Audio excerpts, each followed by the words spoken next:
Bonjour à vous, c'est votre prof Khales de physique-chimie. On va terminer le résumé, c'est la deuxième partie de physique-chimie. La deuxième partie concerne l'étude des forces, tandis que la première partie, on l'a déjà étudiée, on l'a déjà publié, je l'ai déjà publié, concerne le mouvement et la vitesse. On va commencer par la définition d'une action mécanique. C'est quoi une action mécanique? C'est une action exercée par un corps, c'est l'acteur, c'est lui qui exerce l'action, sur un autre corps qui s'appelle le receveur. L'action mécanique a deux effets, soit un effet dynamique, bien un effet statique. L'effet dynamique, c'est lorsque l'action déplace le corps, ou bien change la direction et le sens de son mouvement. Dans ce cas-là, l'effet est dynamique.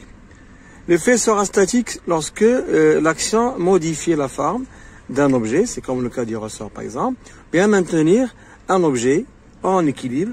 Lorsque je prends un fil et j'accroche un corps, il sera en équilibre. Donc c'est l'effet de cette action, l'action du fil sur le corps, c'est une action qui a pour effet statique. D'accord? Lorsque un corps se déplace, parce que lorsque un footballeur, par exemple, lance un ballon, le ballon se déplace. La force exercée, bien l'action exercée par ce joueur, c'est une action qui a un effet dynamique. Pour un tennisman, il lance un ballon. L'autre tennisman va encore renvoyer le ballon vers le tennisman. Donc, ça sera un changement de sens. Dans ce cas-là, la force exercée par la raquette, c'est une action mécanique qui a pour effet l'effet dynamique. Donc, j'ai parlé d'une force. Donc, la force a une relation avec l'action mécanique. C'est quoi une force? C'est une grandeur physique qui caractérise une action mécanique. Donc, chaque action mécanique est caractérisée par une force. La force a pour symbole soit F, soit T, soit R, soit P. Regardez ici, j'ai utilisé un vecteur avec une flèche. Donc, le symbole, on verra par la suite quand est-ce qu'on va utiliser T, quand est-ce qu'on va utiliser R et quand est-ce qu'on va utiliser P. Donc, ce sont des symboles pour la force. Première question que vous allez trouver, c'est donner le bilan des forces. Donner les bilans des forces exercées par un corps, bien par plusieurs corps, sur un système. Donc, le bilan des forces, c'est d'abord déterminer le système étudié. Deuxièmement, chercher les forces de contact et les forces à distance. Prendre l'exemple suivant. Je vais prendre une sphère attachée par un fil, qui est accroché par un support. La question qu'on aura, donner le bilan des forces exercées sur le système qui est la sphère. Les deux étapes essentielles, c'est d'abord indiquer le système étudié. Ici, c'est la sphère. Deuxièmement, la force, les forces de contact. On a seulement une seule force, c'est l'action du fil, parce que le fil est en contact avec la sphère. On va utiliser T. Donc, pour le fil, en général, on utilise le vecteur T, c'est la force. Pour les forces à distance, parfois on peut avoir plus qu'une force, on a ici seulement une seule force, c'est le poids P, le poids de la sphère. C'est une action exercée par la Terre, c'est une force exercée par la Terre sur la sphère. Donc on dit que le poids de la sphère reste toujours le système étudié. C'est clair? Donc voilà, première question, c'est le bilan des forces. Deuxième question qu'on peut avoir, c'est donner les forces localisées. Donc c'est quoi une force localisée? La force sera localisée lorsque le contact entre l'acteur, le corps qui agit sur le deuxième corps, qui est le receveur, se fait en une surface très petite qu'on peut assimiler à un point. On va donner un exemple pour ça. Pour la force répartie, lorsque le contact entre l'acteur et le receveur se fait en une large surface, donc plusieurs points de contact. Ça, c'est lorsque la force est répartie. Voilà la définition. Force maintenant interne. Quand est-ce que la force interne? Lorsque le système est conçu par deux corps, par exemple. Dans ce cas-là, la force exercée par un corps appartient à un système, au système étudié. Dans ce cas-là, la force sera interne, c'est-à-dire le corps l'acteur sera parmi les éléments, bien parmi les corps qui existent dans le système étudié. La force sera externe lorsque la force sera externe lorsque cette force-là est appliquée par un corps qui n'appartient pas au système étudié. Bon, pour comprendre c'est quoi une force localisée, répartie, interne, externe, je vais prendre l'exemple suivant. Donc j'ai ici utilisé un support avec un ressort et un clou attiré par un aimant. Dans ce cas-là, le bilan des forces exercées sur le corps, qui est le ressort et le clou. Le système étudié, bon, je le prends de la question. Ici, c'est le ressort plus le clou, parce que le système est conçu par deux corps. Force de contact. Bon, on a la force de contact. Je vais prendre les deux, les deux corps, c'est le ressort et le clou, et les former par le système formé par deux corps. Donc j'ai deux forces qui sont internes. La force exercée par le ressort sur le clou, c'est une force interne, et la force exercée par le clou sur le ressort. Donc première force, c'est ce qu'on appelle la tension T. Bon, c'est l'action du ressort sur le clou. C'est une force localisée. Pourquoi elle est localisée? Parce que on a un seul point de contact entre l'acteur qui est le ressort et le receveur qui est le clou. Un seul point. C'est localisé. Et cette force, elle est interne. Pourquoi interne? Parce que l'acteur ici, c'est le ressort. Le ressort appartient au système étudié. On a encore l'action du clou sur le ressort. Donc l'action du clou sur le ressort, j'ai noté ici F1 avec un vecteur. C'est une force encore localisée et interne. Pourquoi localisée? Elle se fait selon un seul point. Pourquoi c'est interne? Parce que le clou, qui est l'acteur, appartient au système étudié. On a encore le contact se fait ici. Parce que le système ici, c'est l'action du support. Donc action du support, toujours un point de contact, c'est une force localisée. Et elle est externe. Pourquoi? Parce que le support n'appartient pas au système étudié. Donc c'est une force qui est externe. Maintenant, pour les forces à distance. Les forces à distance, on a d'abord l'aimant qui agit sur le clou. Elle attire, c'est l'action de l'aimant. C'est une force qui est répartie et elle est externe. Pourquoi elle est répartie? Parce que l'aimant attire tout le clou en plusieurs points. Donc c'est une surface. C'est une force qui est répartie. Pourquoi elle est externe? Parce que l'aimant, c'est l'acteur, n'appartient pas au système étudié. Le système étudié, c'est le ressort plus le clou. Bon, l'aimant n'appartient pas à ce système, donc c'est externe. On a encore le poids du système étudié, qui est le ressort et le clou. Donc on dit poids du ressort et le clou, et du clou. C'est une force qui est répartie, parce que la Terre attire tout le système en plusieurs points. Donc en plusieurs points elle attire. Donc c'est une force qui est répartie. Et l'externe, parce que la Terre n'appartient pas au système, c'est l'acteur, c'est la Terre. Donc je pense que c'est clair. Maintenant, passons aux caractéristiques. C'est la quatrième leçon. Caractéristiques et représentation de la force. Pour bien comprendre ça, je vais prendre cet exemple-là. J'ai un plan incliné, un plan qui est horizontal. Ici, on a un support qui fixe un ressort. Ici, c'est un ressort. Ici, c'est un ressort.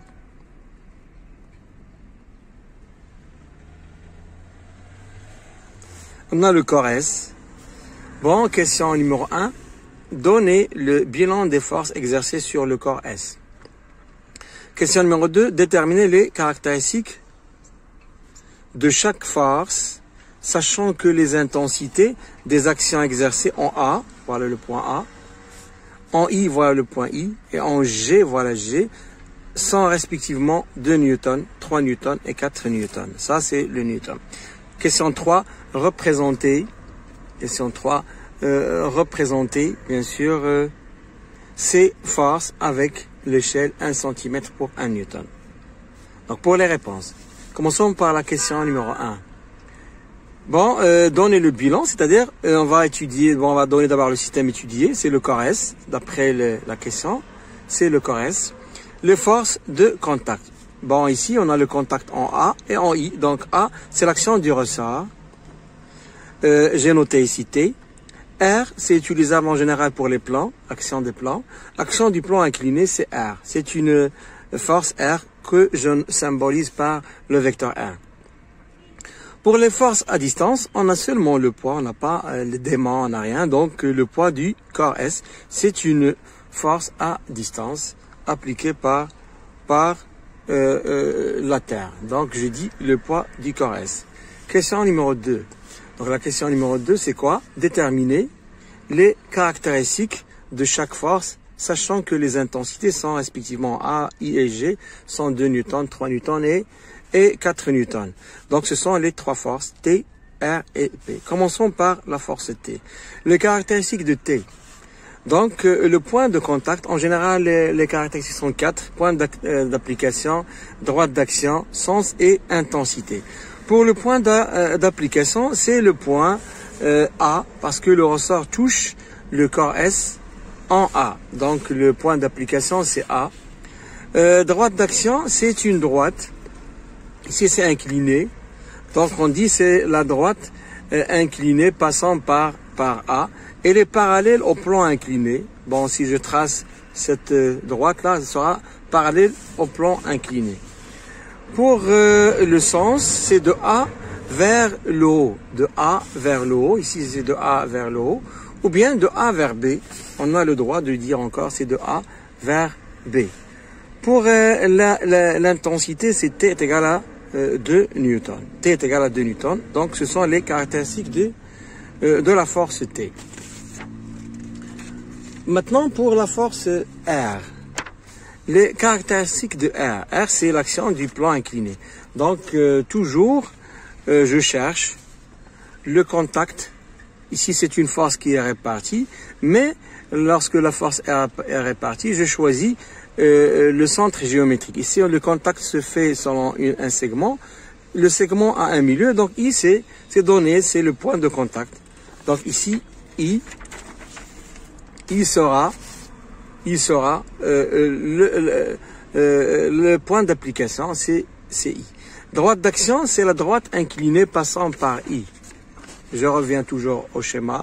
C'est cette droite-là, elle est inclinée. Mais elle sera perpendiculaire au plan incliné. Donc, je peux dire encore que c'est la droite inclinée. C'est une droite qui est inclinée. Passant par I, elle est perpendiculaire au plan incliné. C'est ça, la droite d'action. Pour le sens, donc le sens sera de I vers le haut. Donc c'est le sens. Le sens c'est de I vers le haut parce que le plan incliné essaie de soulever le corps S vers le haut. Donc on dit de I vers le haut. Maintenant, pour l'intensité, R est égal à 3 newtons. Et comme vous remarquez toujours, lorsque je mets l'intensité, c'est sans flèche. Même chose lorsqu'on a mis T. T, c'est sans flèche. La force, c'est avec la flèche. L'intensité, c'est sans flèche. Pour maintenant, les caractéristiques de P. P, c'est le poids du corps, c'est la force exercée par la Terre. On n'a pas le choix, c'est toujours la même chose. Point d'application, c'est G. G, c'est quoi? C'est le centre de gravité, c'est le centre de gravité du corps S. Toujours, il faut l'indiquer. G, c'est le centre de gravité, c'est donné par le schéma. La droite d'action, c'est toujours la droite verticale passant par G, et elle sera perpendiculaire au plan horizontal. Bon, c'est la droite qui est verticale passant par G et perpendiculaire au plan horizontal. Le sens, c'est de G vers le bas. Toujours la Terre attire les corps vers le bas, vers le centre de son centre de gravité. Donc, c'est vers le bas. Pour l'intensité, c'est P est égal à 4 newtons. C'est indiqué parce qu'ils ont donné que en G, l'intensité, c'est 4 newtons. 2 pour en A, 3 en I et 4 newtons. Donc, P est égal à 4 newtons. C'est clair? Maintenant, question 3, c'est représenter, question 3, représenter ces forces avec l'échelle 1 cm pour 1 newton. Donc, pour cela, il faut utiliser l'échelle pour T, R et E. Bon, pour T, on a 1 cm, c'est pour 1 newton. X, c'est 2 newtons. Pour calculer X, 1 cm fois 2 newtons divisé par 1 newton. Donc, on aura 2 cm. X, c'est la longueur de la flèche qui représente T. Donc, je dois utiliser, bien sûr, une autre couleur. Je vais reprendre le schéma ici. Bon, 2 cm. Donc, à partir de T, avec la règle, voilà, avec la règle, vous utilisez la règle, 1 cm ici, 2 cm ici. Et vous mettez, voilà, T. Donc, la longueur ici, c'est 2 cm. D'accord, c'est 2 cm. Pour maintenant, la deuxième force, qui est la force exercée, c'est R. Donc, même chose, pour R, on doit calculer la longueur de la flèche qui représente R en utilisant toujours le même échelle. 1 cm, c'est 1 newton. Y, c'est 3 newtons. Donc, la règle de 3, 1 cm fois 3 divisé par 1.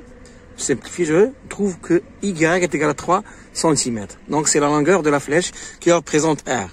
Même chose, puisque les caractéristiques déjà données, R, bon, c'est la droite inclinée passant par I et les perpendiculaires au plan incliné.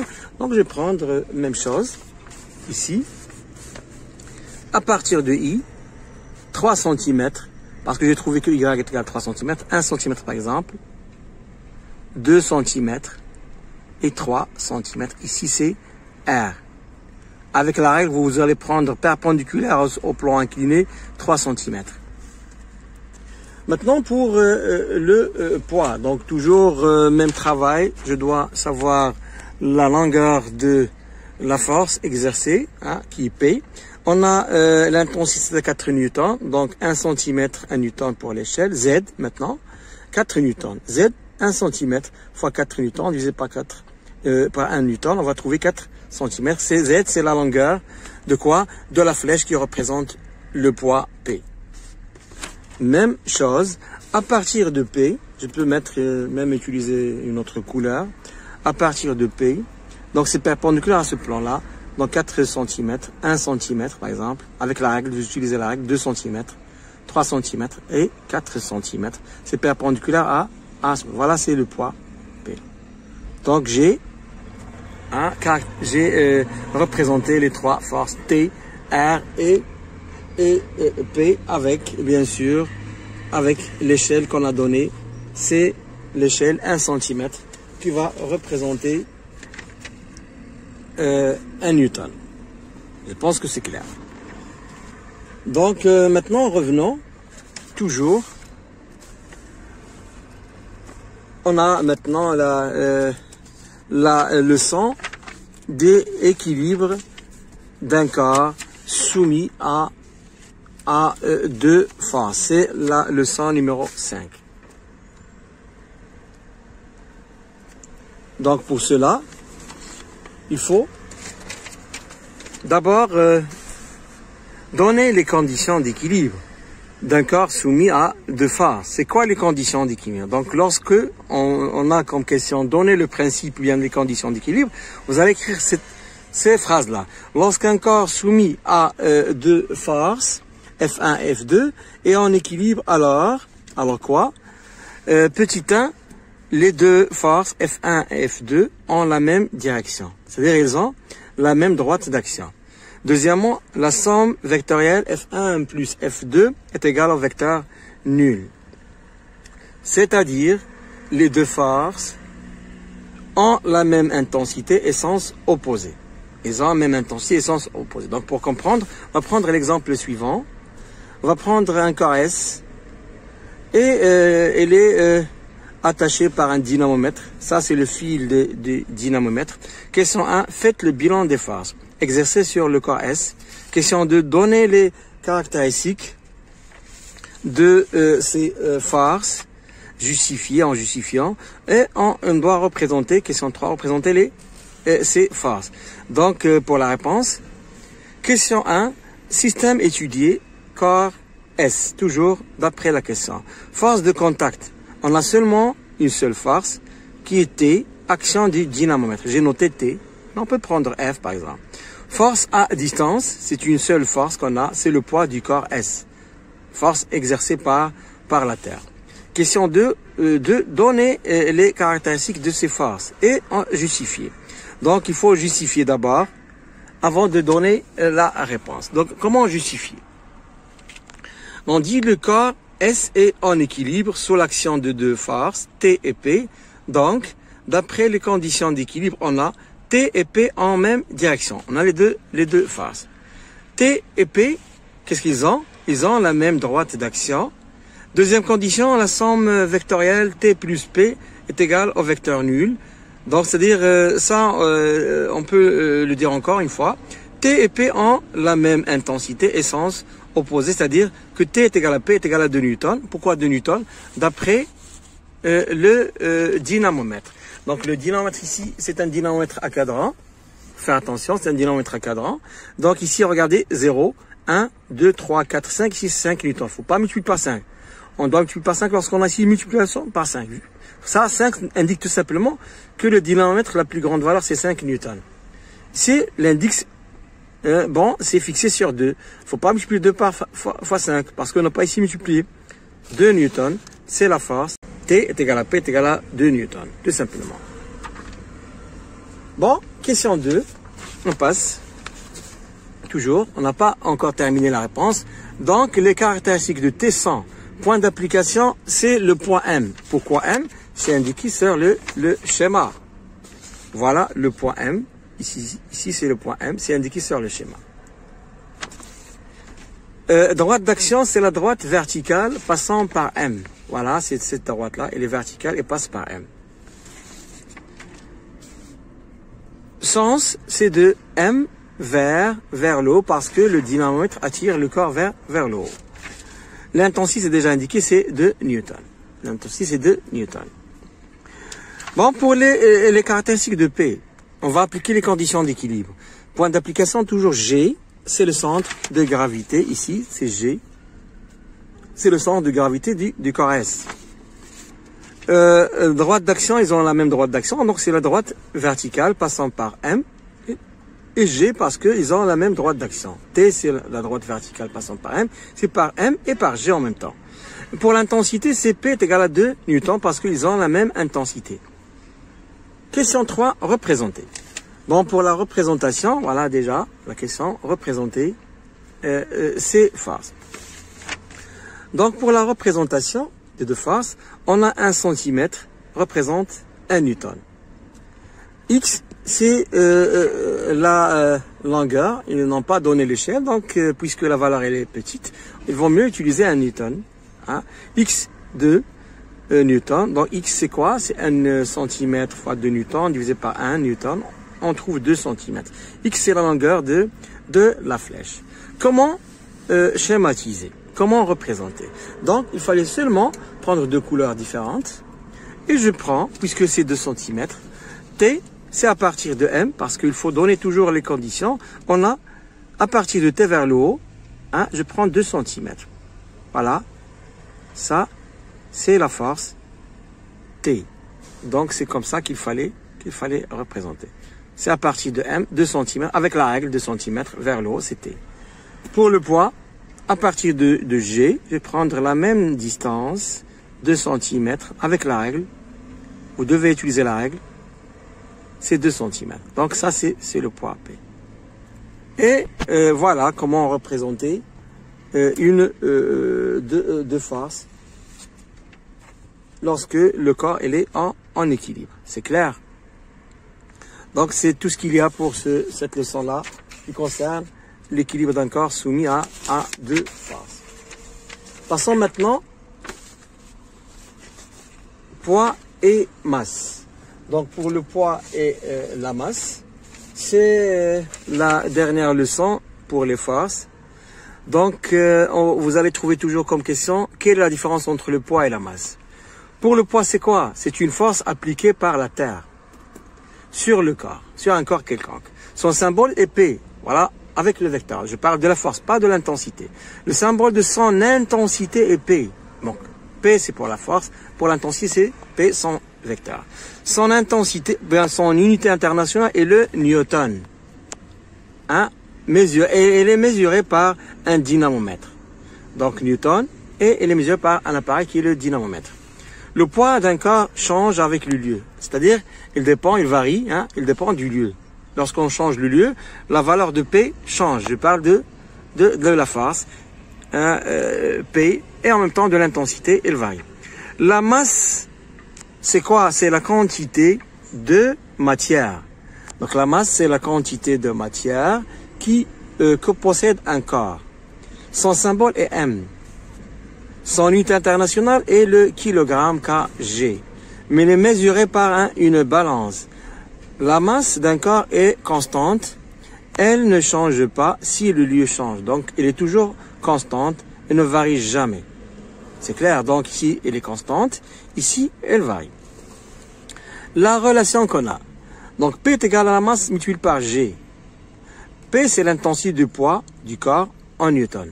La masse du corps, c'est M en kilogrammes. Et ici, c'est l'intensité de pesanteur. Donc N et plutôt G, c'est en newton par kilogramme. Bien newton, point kilogramme moins 1. Vous avez le choix. On va donner un triangle. Donc ce triangle-là, il est nécessaire parfois. Bon, on peut avoir P est égal à la masse multipliée par G. C'est dans la multiplication. Ici, dans la division. Si on veut calculer la masse, c'est quoi?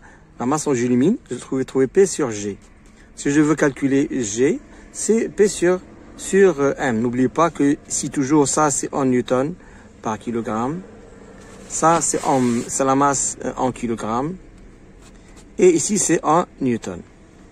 Donc, ce sont les unités. C'est déjà cité ici.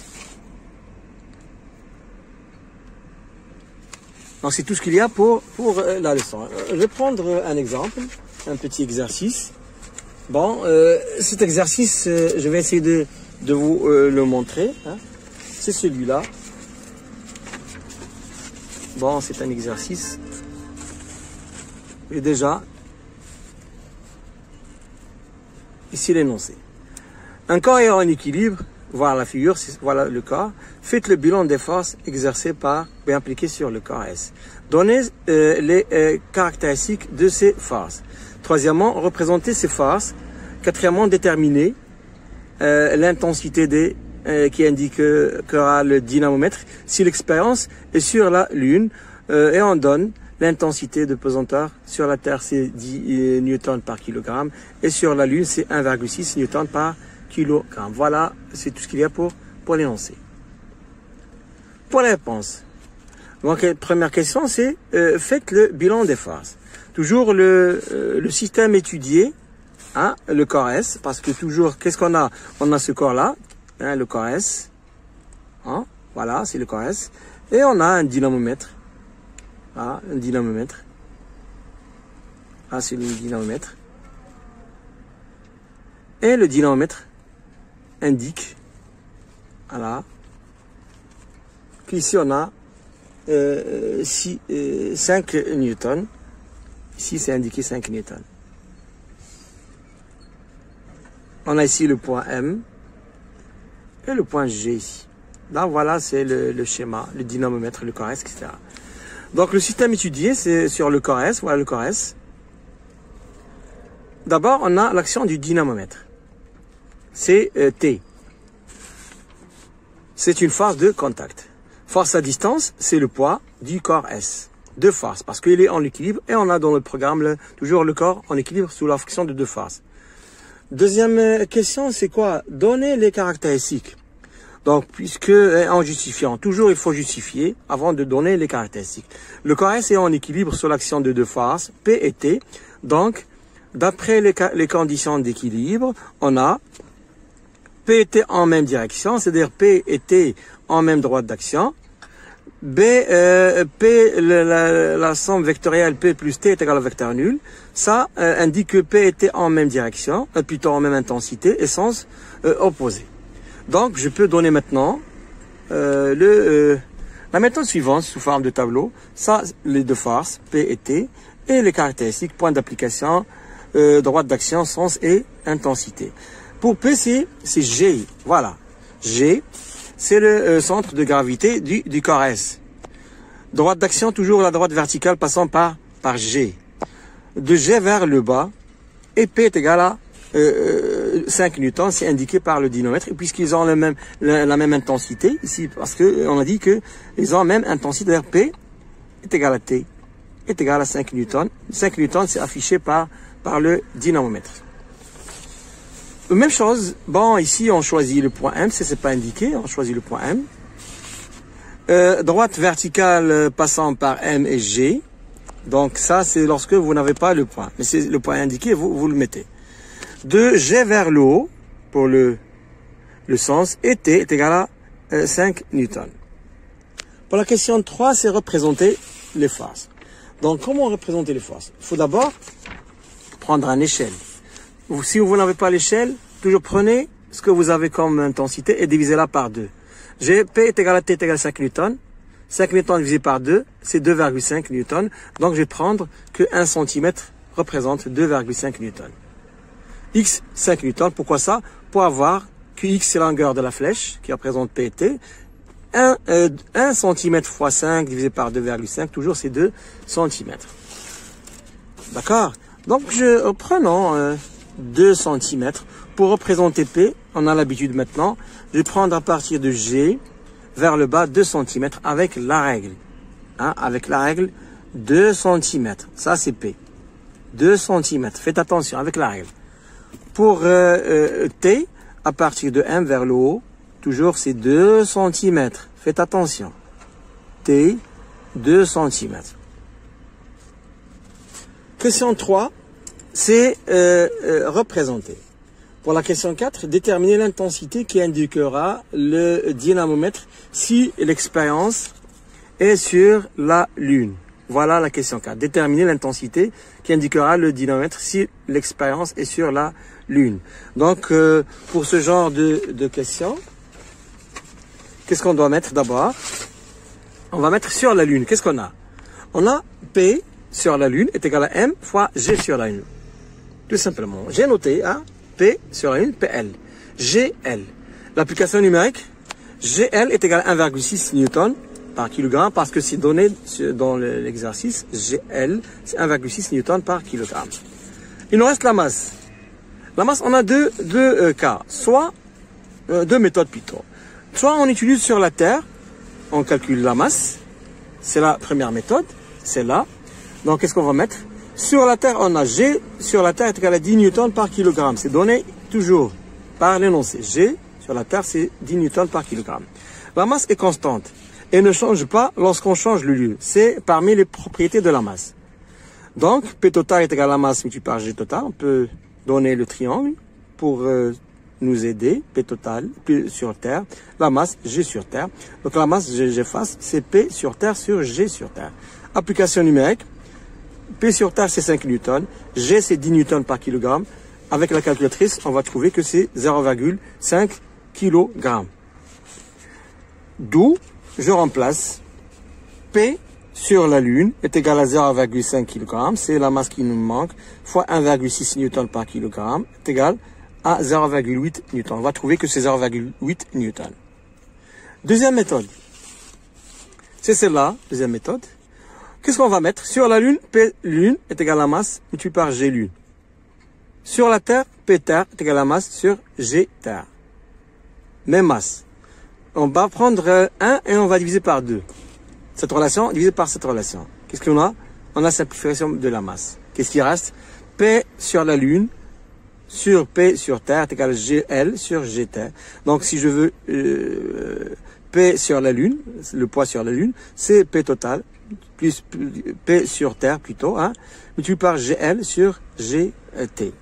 Avec la calculatrice, je remplace PT 5 newtons, G de la Lune c'est 1,6 newton par kilogramme, G sur la Terre c'est 10 newtons par kilogramme, je simplifie, je vais trouver PL est égal à 0,8 newton, donc même résultat, quelle que soit la méthode. Donc c'est tout ce qu'il y a pour le résumé des forces. Je pense que c'est clair maintenant. Essayez de revoir chaque leçon seul et vous allez bien passer l'examen. C'est l'exercice concernant les forces. Hein, vous allez maîtriser les choses si vous prenez tout ce que